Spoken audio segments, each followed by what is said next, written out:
সুপ্রিয় সুধী, ট্রিটি বা চুক্তি বিষয়ক আজকের এই সেশনে আপনাদেরকে স্বাগত। আজকে কয়েকটি গুরুত্বপূর্ণ চুক্তি নিয়ে আমরা কথা বলবো, যেই চুক্তিগুলো বিসিএস, ব্যাংক, বিশ্ববিদ্যালয় ভর্তি যুদ্ধসহ অন্যান্য পরীক্ষায় একাধিকবার এসেছে। সেই চুক্তি বিষয়ক প্রথম প্রশ্নটি আমরা স্ক্রিনে দেখতে পাচ্ছি, যেখানে বলা হচ্ছে এক্সট্রাডিশন ট্রিটি কী। অপশানগুলো দেখে নিই চলুন।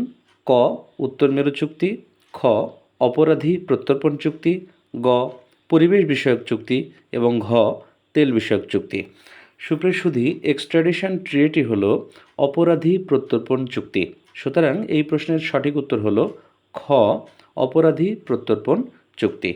আপনাদের অবগতির জন্য জানিয়ে রাখি যে এক্সট্রাডিশন ট্রিটি হলো দুটি দেশের মধ্যে এমন একটি আইনি চুক্তি যার মাধ্যমে এক দেশ অন্য দেশের অনুরোধে কোনো অপরাধীকে তার দেশে ফেরত পাঠাতে বাধ্য থাকে। এই চুক্তির মূল লক্ষ্য হলো অপরাধীরা যেন এক দেশ থেকে অন্য দেশে অপরাধ করে পালিয়ে যেতে না পারে তা নিশ্চিত করা। সুপ্রিয় সুধী, আলোচনার এই পর্যায়ে আমরা দেখতে পাচ্ছি দ্বিতীয় আরও একটি প্রশ্ন, যেখানে বলা হচ্ছে Camp David accord was made between.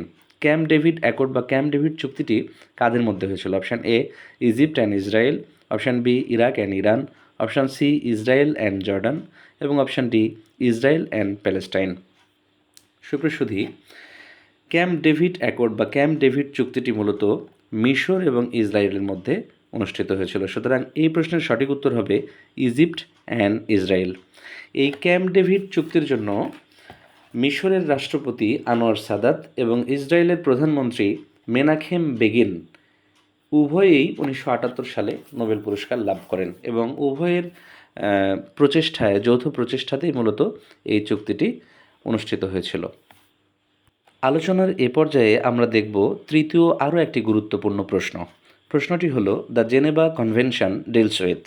Geneva convention বা জেনেভা চুক্তি কী বিষয়ক? অপশান ক, উইমেন্স রাইটস; অপশান খ, ইন্টারন্যাশনাল ট্রেড; অপশান গ, the conduct of war; option ঘ, আর্মস ট্রাফিকিং। সুপ্রিয় সুধী, জেনেভা কনভেনশনটা হলো মূলত আন্তর্জাতিক মানবিক আইনের একটি সেট, যা যুদ্ধ ও সশস্ত্র সংগ্রামের সময় মানবিক আচরণের জন্য নিয়মাবলী স্থাপন করে। সুতরাং এই প্রশ্নের সঠিক উত্তর হবে দ্য কন্ডাক্ট অফ ওয়ার বা যুদ্ধ সংক্রান্ত নীতিমালা। আমরা স্ক্রিনে আরও একটি গুরুত্বপূর্ণ প্রশ্ন দেখতে পাচ্ছি। প্রশ্নটি হলো 1987 সালে স্বাক্ষরিত মন্ট্রিল প্রোটোকলের বিষয়বস্তু কী ছিল?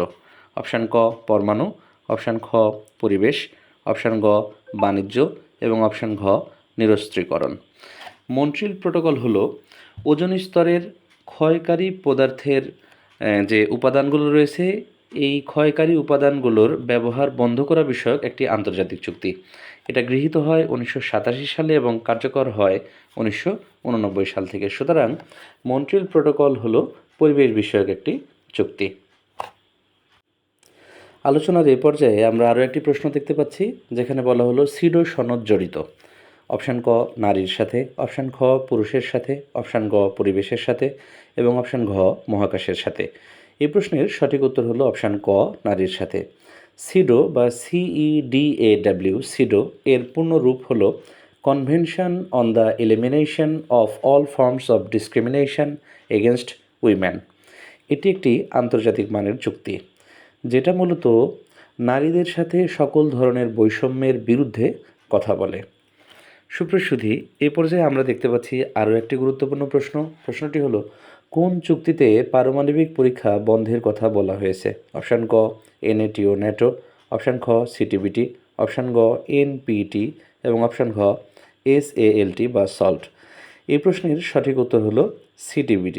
CTBTর পূর্ণরূপ হলো কম্প্রিহেন্সিভ নিউক্লিয়ার টেস্ট ব্যান ট্রিটি।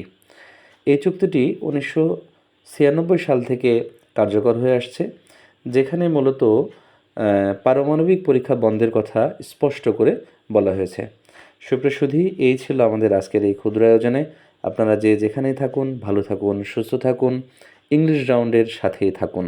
ধন্যবাদ সবাইকে।